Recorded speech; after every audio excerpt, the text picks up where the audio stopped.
Hola, bienvenidos a esta sesión de Física en Aula ESEMS HD, donde conoceremos el concepto y manejo de las cantidades físicas llamadas vectores. Es importante tener en cuenta que, aunque muchas de las leyes y teorías físicas son profundamente abstractas, en esencia la física es una ciencia experimental. Esto hace que la precisión de las mediciones que se realizan y el acuerdo general de los patrones usados para comunicar los resultados tienen que asegurar que los experimentos se reproduzcan fielmente y puedan ser verificados. Antes de comenzar, recordemos algunos detalles de las cantidades y unidades físicas. Las leyes de la física, derivadas de la observación de los fenómenos, expresan relaciones entre mediciones cuantitativas. Las cantidades físicas medibles requieren de unidades estandarizadas para que las demás personas puedan reproducir y aplicar los mismos principios en cualquier situación. Las unidades físicas básicas, seleccionadas por la Conferencia General de Pesas y Medidas entre los años 1954 y 1971, son, como se te explicó en el curso, las 7 que aparecen en esta tabla, las cuales conforman el Sistema Internacional de Medidas. Las más comunes que ocupamos todos los días son la longitud, cuya unidad es el metro, el kilogramo para medir la masa y los segundos para el tiempo. A partir de las combinaciones de unidades básicas, podemos expresar cantidades más complejas que llamamos secundarias, como por ejemplo, la fuerza, cuya unidad es el newton, que indica la fuerza necesaria para acelerar 1 kilogramo de masa exactamente en 1 metro sobre segundo cuadrado.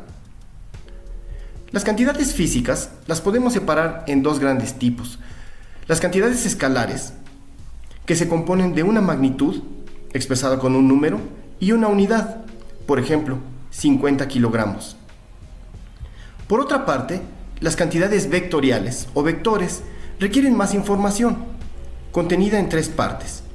Una magnitud, que se expresa con un número, que nos da el tamaño del vector en un sistema de referencia. Un ángulo que nos indica una dirección y un signo que marca el sentido del vector. Por ejemplo, 50 kilómetros a 40 grados dirección este-norte. Aunque escrito de esta forma, este vector se vuelve complicado de interpretar, por lo que es conveniente plasmarlo gráficamente. La representación gráfica de un vector, que nos facilita su interpretación, requiere de un marco de referencia, el cual, en este curso, será el plano cartesiano, cuyos ejes estarán graduados de acuerdo a las unidades de la cantidad que estemos expresando con el vector. Por ejemplo, en nuestro ejemplo, el vector queda representado gráficamente como vemos en esta figura. Los ejes cartesianos son nombrados de acuerdo a los puntos cardinales y sus unidades serán kilómetros en este caso. Ahora que recordamos algunos detalles sobre las unidades de las cantidades físicas, veamos el manejo de las cantidades vectoriales. Y es que parece que el uso de los vectores en la física es complicarnos la vida. Sí, si podemos vivir tranquilamente comprando nuestra comida por kilogramos, desplazándonos en metro o ajustando nuestros horarios en segundos, ¿qué necesidad tenemos de complicarnos con los vectores? Es como si los físicos se empeñaran en hacer difícil las cosas. Es como pasar del manejo de simple aritmética con cantidades escalares a tener que tomar en cuenta más información cuando operamos con vectores, y esto se vuelve complicado para muchos. Sin embargo, el uso de los vectores es necesario, como lo veremos a continuación. Como ya vimos, podemos dividir las cantidades físicas en escalares y vectoriales. Las cantidades físicas escalares, compuestas por un número y una unidad, son útiles para expresar la medición de alguna característica física de un objeto o sistema. En principio, con la unidad correcta, un escalar no deja lugar a duda, como 1 kilogramo de tortilla,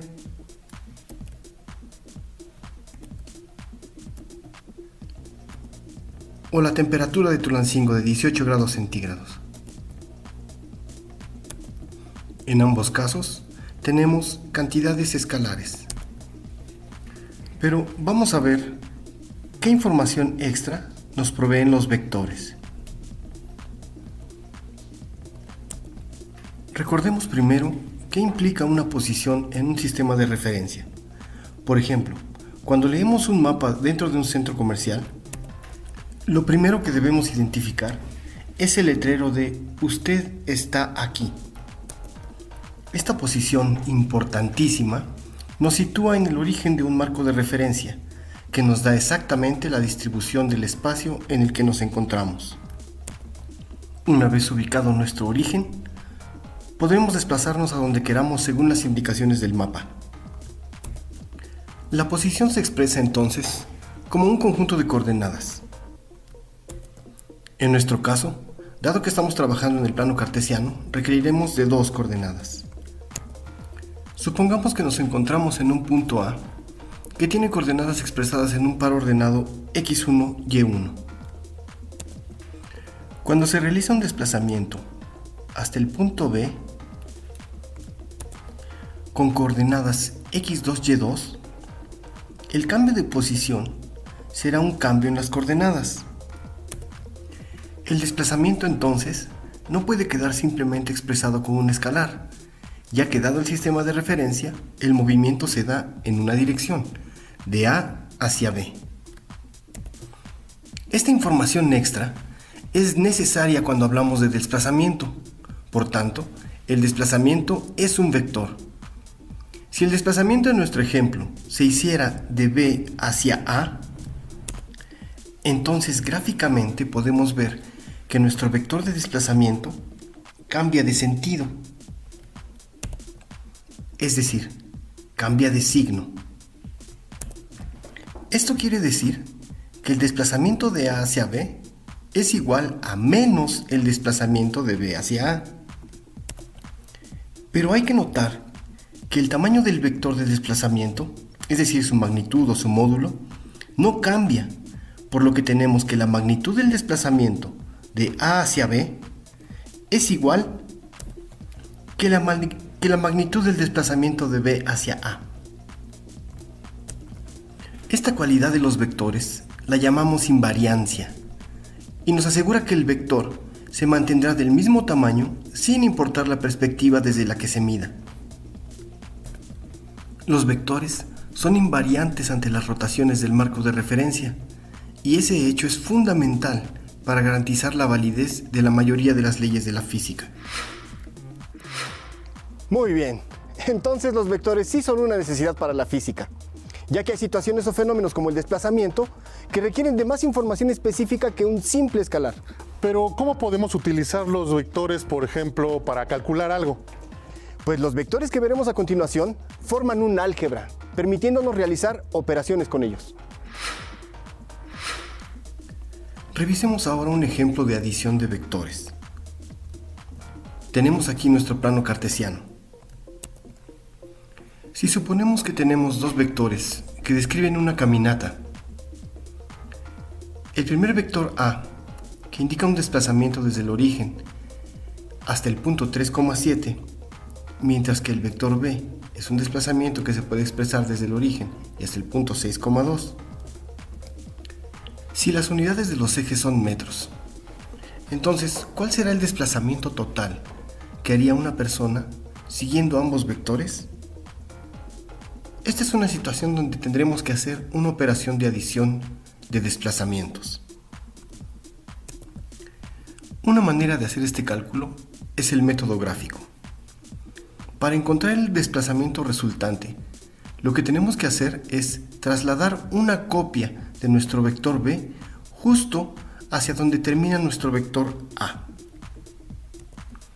Y de la misma forma, llevar una copia del vector A hasta el final del vector B. El punto donde nuestras copias de los vectores se intersectan es hasta donde dirigiremos un nuevo vector, iniciando desde el origen común de los 2 vectores A y B. La figura resultante, ya que todos los lados opuestos son paralelos, es un paralelogramo, de donde toma su nombre este método gráfico de adición de vectores.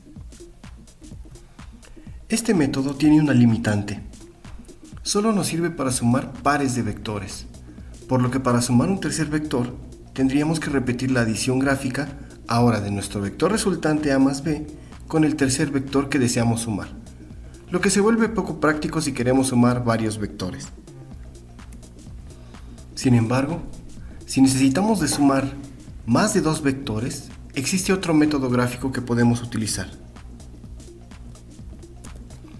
Supongamos que tenemos un tercer vector C, el cual pintamos desde el origen y hasta el punto 1,3. El procedimiento para sumar será colocar cada vector en el final del anterior. Es decir, al final del vector A colocamos al vector B y al final de este colocamos al vector C.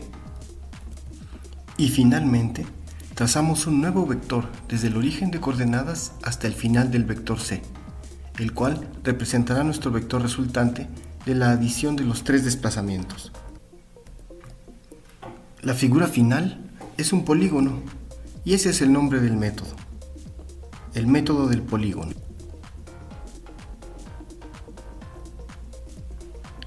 Pero volvamos un momento al método del paralelogramo. Veamos nuestra resultante, nuestro vector A más B. Si desaparecemos A y B, nos quedamos con un vector que, aunque nosotros sepamos de dónde viene porque nosotros lo calculamos gráficamente, al final solo es un vector. Ahora, ¿qué tal si suponemos que no solo nuestro vector A más B viene de la suma de otros dos vectores, sino que todos los vectores que existen provienen de la suma de otros dos?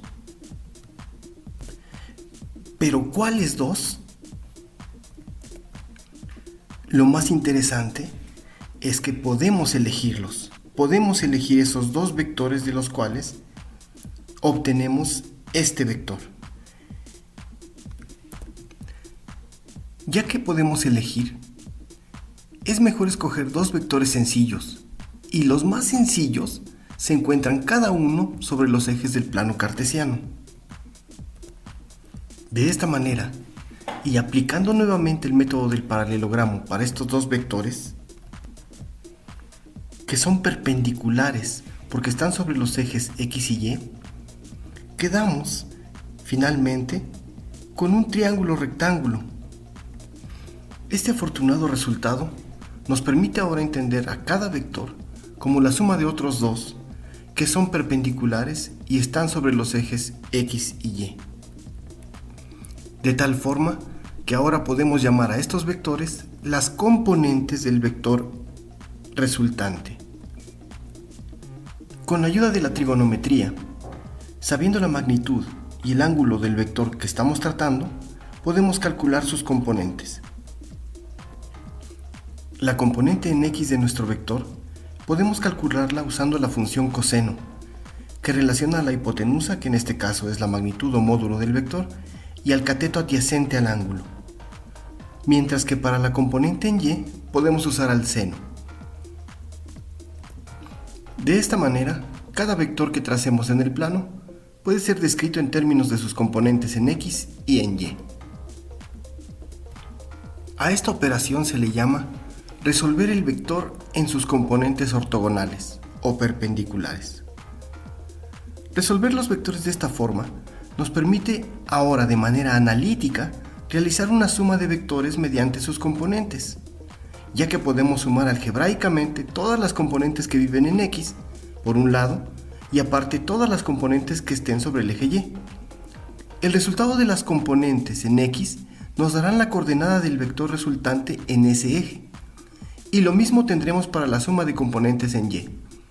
De esta manera podemos sumar vectores sin necesidad de recurrir a los métodos gráficos, y podemos entonces operar con vectores de manera analítica.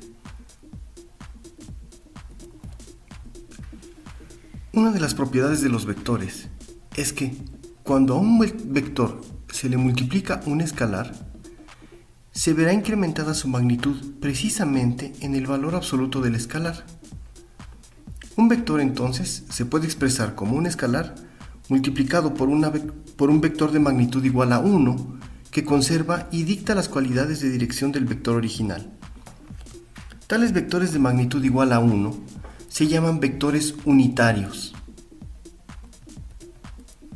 Las direcciones de los ejes cartesianos X, Y y Z se pueden expresar en términos de sus vectores unitarios.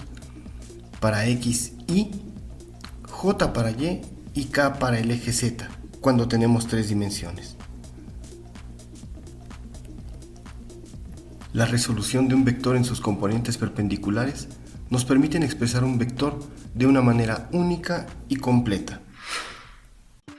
La deducción del método de componentes de vectores es muy interesante, pero ¿qué tal si vemos a los vectores en acción?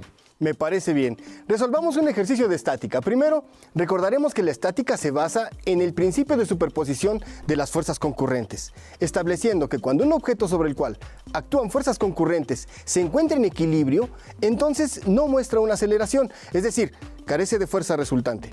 Analicemos lo siguiente para practicar estos conceptos. Analicemos el siguiente problema representativo. Tenemos un objeto colgando como se ve en la figura. La tensión en la cuerda horizontal es de 30 newtons y tenemos que encontrar cuánto pesa el objeto solamente con este dato. Escribimos entonces que la tensión de la cuerda horizontal, que llamaremos T subíndice H, es igual a 30 newtons. Por otra parte, podemos ver que si extendemos la cuerda horizontal a través del nudo, la cuerda número 2 hace un ángulo con esta horizontal de 40 grados. Debemos notar también que la tensión en la cuerda 1 compensa al peso Fw que andamos buscando. Por tanto, el peso es igual a la tensión de la cuerda 1. Siguiendo con el análisis, notamos que en el punto P es donde concurren todas las tensiones de las cuerdas. Vamos a aislar entonces nuestro punto P y a analizarlo mediante un diagrama de cuerpo libre. Dibujamos primero nuestro plano cartesiano y representamos las fuerzas concurrentes sobre nuestro punto de interés que colocaremos en el origen de los ejes. El peso del objeto, que es lo que andamos buscando, está ejerciendo una fuerza hacia abajo sobre el punto P y lo pondremos en rojo. La tensión de la cuerda horizontal de 30 newtons jala al punto P hacia la derecha y quedará en verde. Mientras que en azul dibujaremos la tensión en la cuerda 2. Esta tensión tiene que ser resuelta en sus componentes ortogonales, utilizando las fórmulas T2x igual a la magnitud de T2 que multiplica al coseno de 40 grados. Y la componente y la calculamos con la magnitud de T2 que multiplica al seno de 40 grados. El punto de interés que hemos aislado no se está moviendo, por lo que deducimos que se trata de una situación de equilibrio de fuerzas. Las condiciones de equilibrio nos dicen que la suma de todas las fuerzas en el eje X tiene que ser igual a 0, y de igual forma la suma de todas las fuerzas en Y.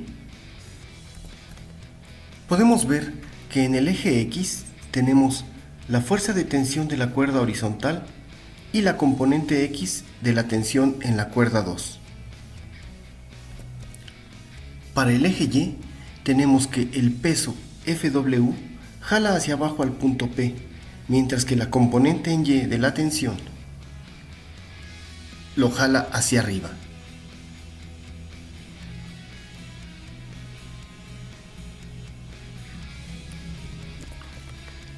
Por tanto, escribiendo nuestras sumas algebraicas de fuerzas en cada eje, tenemos de la ecuación en X, que llamaremos 1, que la tensión de la cuerda horizontal es igual a la componente en X de la tensión en la cuerda 2, mientras que en la ecuación para Y, que llamaremos 2, tenemos que el peso que andamos buscando es igual a la componente en Y de la tensión en la cuerda 2.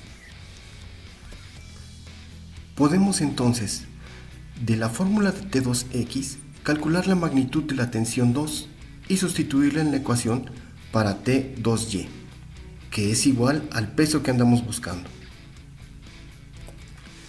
La magnitud de la tensión 2 queda como 30 newtons entre el coseno de 40 grados y sustituyendo en la ecuación para T2y, nos deja que T2y es igual a 30 newtons por el cociente de seno de 40 grados entre coseno de 40 grados, es decir, 30 newtons por la tangente de 40 grados.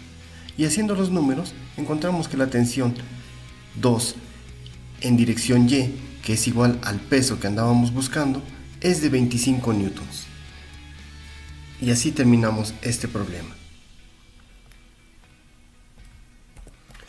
Finalmente, recapitulando, resolvimos este problema mediante el uso de vectores y su resolución en componentes, bajo las condiciones de equilibrio de fuerzas concurrentes, las cuales indican que para que un cuerpo esté en equilibrio, la suma de fuerzas en ambos ejes, X y Y, respectivamente, tienen que ser cero, ya que un cuerpo en equilibrio no se acelera.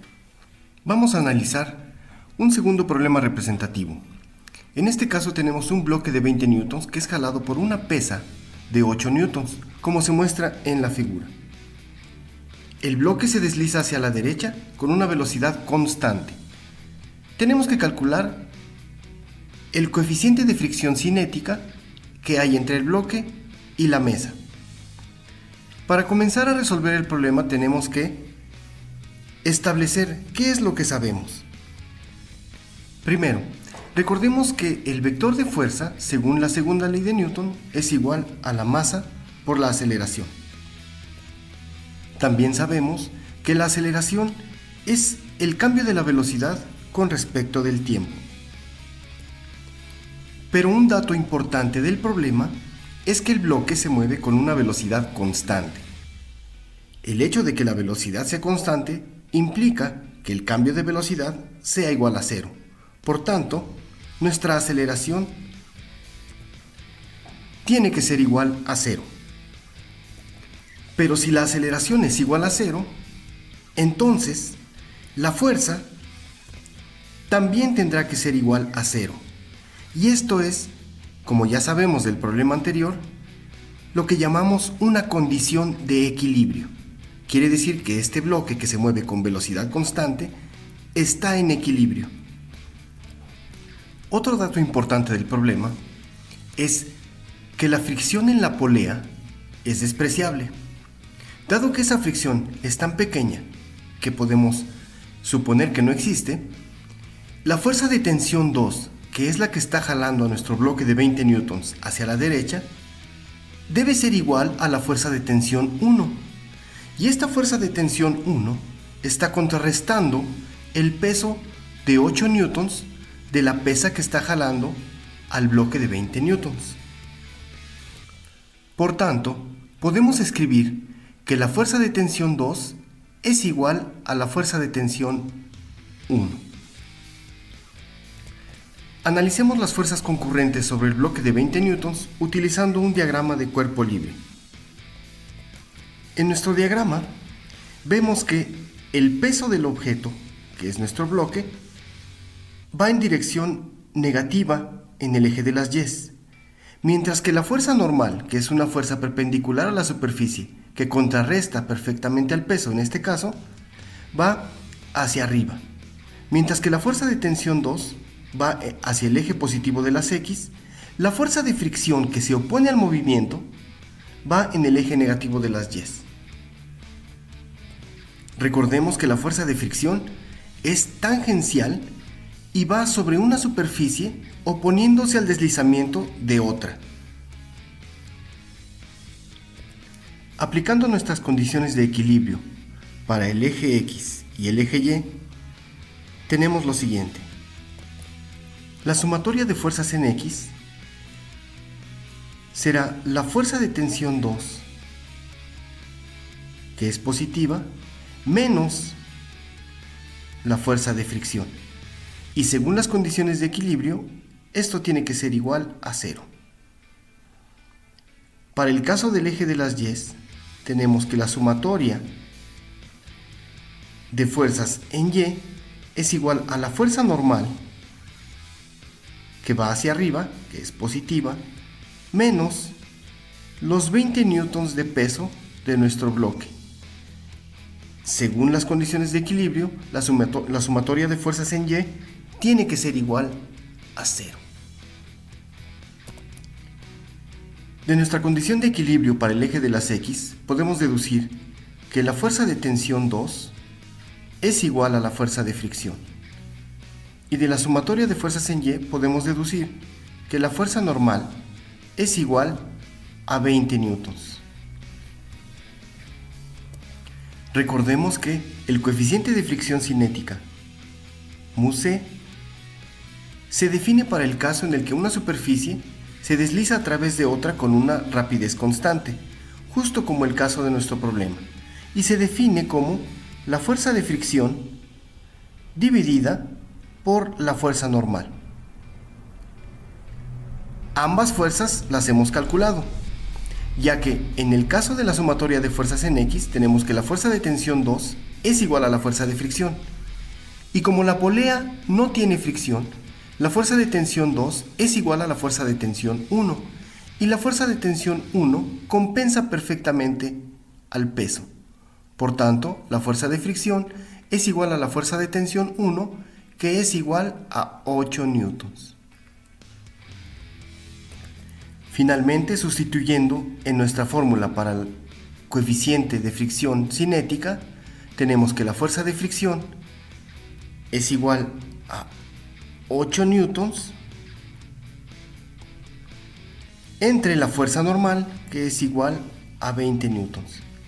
Haciendo la operación, el resultado es de 0.40. Y de esta manera hemos resuelto el problema. La física es el lenguaje de la naturaleza, por lo tanto, toda nuestra vida tiene que ver con ella. Hasta aquí esta sesión de Aula SEMS HD. Te sugerimos que si aún tienes dudas sobre cantidades vectoriales, consulta a tu docente o escanea este código QR donde encontrarás mucha información sobre este tema de física. También te invitamos a seguir nuestra transmisión en Facebook y por Radio y Televisión de Hidalgo, además de visitarnos en YouTube. Dale like, suscríbete y activa las notificaciones. Recuerda que la física y las matemáticas son una forma de pensamiento que se puede lograr solo mediante la práctica. Sigue practicando. Hasta pronto.